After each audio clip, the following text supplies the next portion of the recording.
Greetings, Culturians, and welcome back to the channel. Today, I have to tell you something. I saw a great movie, Super Mario Galaxy, the movie.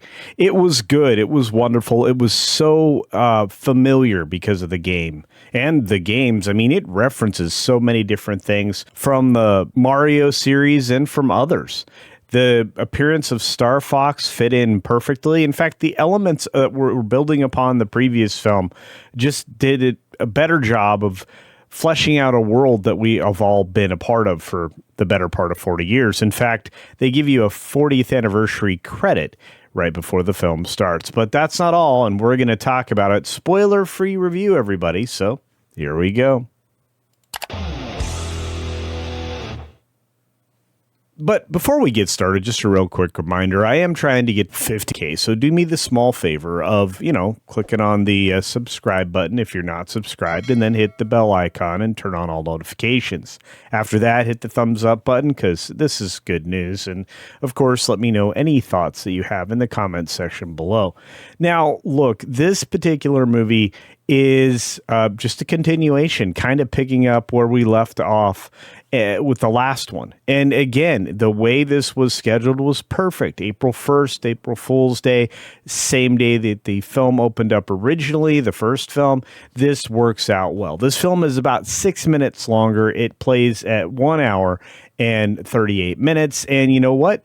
Those extra 6 minutes really did add a little bit more. Not only that, there is a mid-credits scene, whatever you want to call it, that's interesting and intriguing. As far as the final credits, unfortunately, I had to rush out of there, so I don't think there was a final credits. Maybe there was. I just didn't see it. But overall, I'm just going to say an enjoyable experience. Now, I've seen a lot of criticism from the so-called critics in the world, and I have to disagree. In fact, I think that they are being incredibly disingenuous. They really fail to represent what fans are there for, and that's a big problem. This film is for the fans and for young audiences and adults alike. There's nothing missing. There are no elements missing from the film. You have a decent story, if not even a really good one. You have the brotherly love, the kind of makeshift family, and of course you have, and this was a surprise, Brie Larson. That's right, Brie Larson was excellent as Rosalina in this. In fact, the story between Peach and Rosalina is amazing. Beautiful is the word I would have just used. And there are so many other elements here that just work. Glenn Powell, great voice acting. Jack Black once again. Betty Rafty, whatever his name is, Safdie, I don't know. But whoever that guy is did an extraordinary job too. In fact, all of the character actors really did perform. The story, great. Yoshi, brilliant. Donald Glover did a really good job with that. What's funny is all of these voices fit these characters, almost like the people were honoring the game. There was no politics to be found. There were some powerful women in there, but that's okay, because if you played any of the games, or you played any of the recent games especially, the girls are pretty good, especially at Mario Kart. So I'm just going to say it this way. This was something special. You can take any age person to see it. They will have a good time. It's a lot of fun. The colors were absolutely beautiful. Whoever's doing the animation did an extraordinary job. I know it's Illumination, but it was incredible. They did a preview of the upcoming Minions movie, which also looks brilliant. Can't wait for that.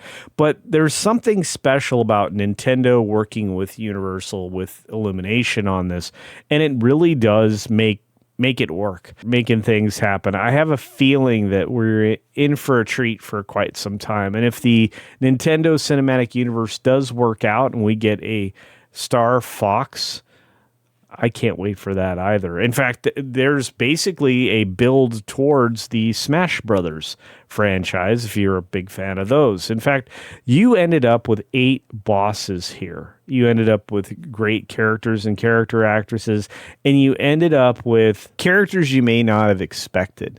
And there were a lot of, well, let's call them cameos by characters that just are moving around in the background.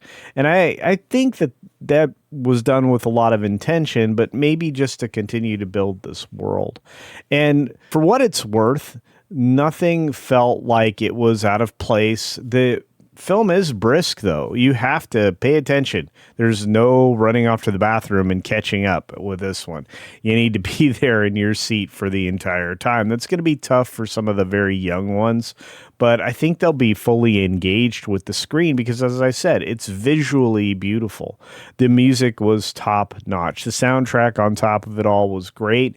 And again, the directors, the writers, everybody worked well in a way that gave you the best possible outcome, which was an enjoyable film. Now, I will say this one may be targeting a younger audience than the last film. The last film was a little more adult. This one is a little more childlike. And I think that that will both work in its favor and will also contribute to the box office earnings. Do I believe this film will cross $1 billion? Yes.